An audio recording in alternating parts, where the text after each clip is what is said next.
Okay, to begin with and to introduce myself, I want to share a story with you about my parents. As newlyweds, they were saving a car for a Corvette. My dad loves cars, so he wanted a Corvette. So they were saving money, as newlyweds do, and you know how hard it is when you're first married and money's got a little tight and stuff. And so they were saving for a Corvette, and into it a couple of years, and then they found out my mom was pregnant, and I got pregnant. So my dad decided instead of buying the Corvette, he would use that money to pay for their baby. And so as time went along and stuff, the church that they belonged to blew up. My dad said it was like someone had taken the roof off and the walls had come in and the collapse and the roof came back down. My mom said when they went in and met with their ecclesiastical leader that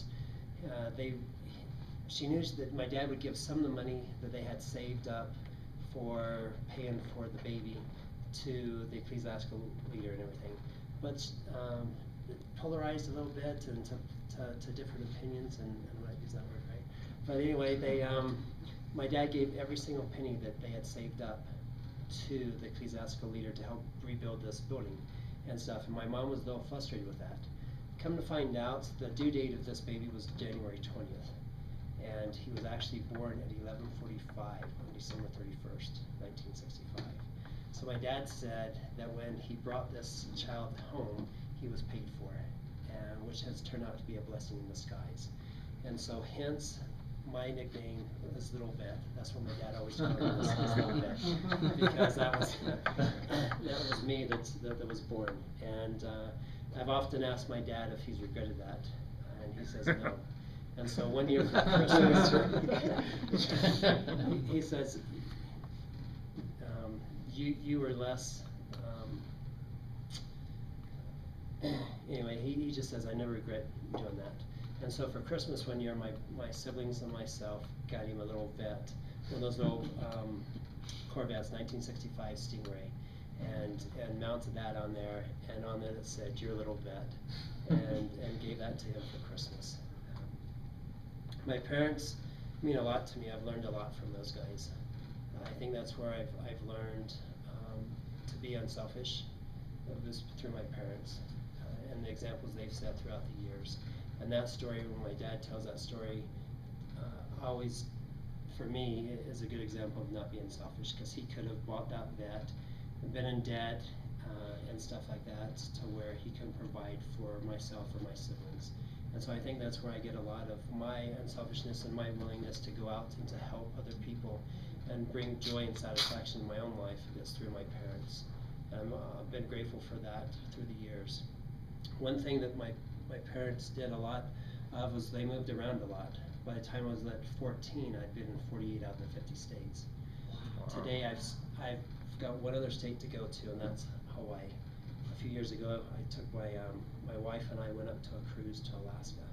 But one day I'll get my kids want me to take them over to Hawaii, and so maybe one day for a family vacation we'll do that. But so I grew up all around the United States until the summer of my 8th grade year, and before I went into high school, and they found out my mom had multiple sclerosis. And we lived in Ohio, a small town called Xenia, Ohio. And when they found out my mom had multiple sclerosis, a few weeks later they found out she was pregnant with my youngest brother. And so my mom's mom came and picked up my two sisters, and myself, and we went and stayed with my grandmother in case anything happened with my mom. They weren't really sure about what was going to happen with her having multiple sclerosis and also being pregnant. The doctors were a little worried about that. And so I went and stayed with my grandmother in Kansas. She came and got us, and then we went, and my parents at that time had decided they were going to move back to Florida, to where I was born and where they were raised, because of having aunts and uncles there in case something happened to my mom, that they could take care of us kids. We'd have family take care of us kids. So we moved back that summer after my brother was born. My grandmother took us back, and I started my freshman year in high school in the same high school that my parents went to, and which was kind of ironic that I was able to do that.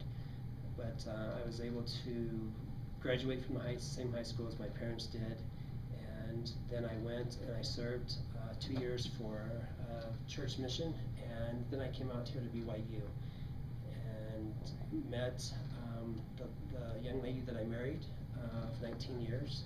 Unfortunately, we were divorced a little over a year and a half ago with 6 kids, 3 girls, 3 boys. But at the same time, it's also been a growing experience for me too. There's no animosity there towards my ex-wife. As much as there could be some bitterness in that, I've decided to choose to take the higher road and to learn to forgive, which hasn't been easy. It's been a hard thing to do, but to this day, I count it as a blessing because I have 6 beautiful children that I'm very fond of. My oldest actually just took the ACT test last Saturday, and it's hard to believe that she's already 17 and almost a senior in high school, and I go home. My next is a boy that is just turned 16 and driving, which is kind of scary. He's doing the sidewalks. I have a 13-year-old, a 12-year-old, and also a 8-year-old and a 6-year-old daughter that bring me great joy and happiness. Anyway, that's a little bit about me and about life, and it's very interesting.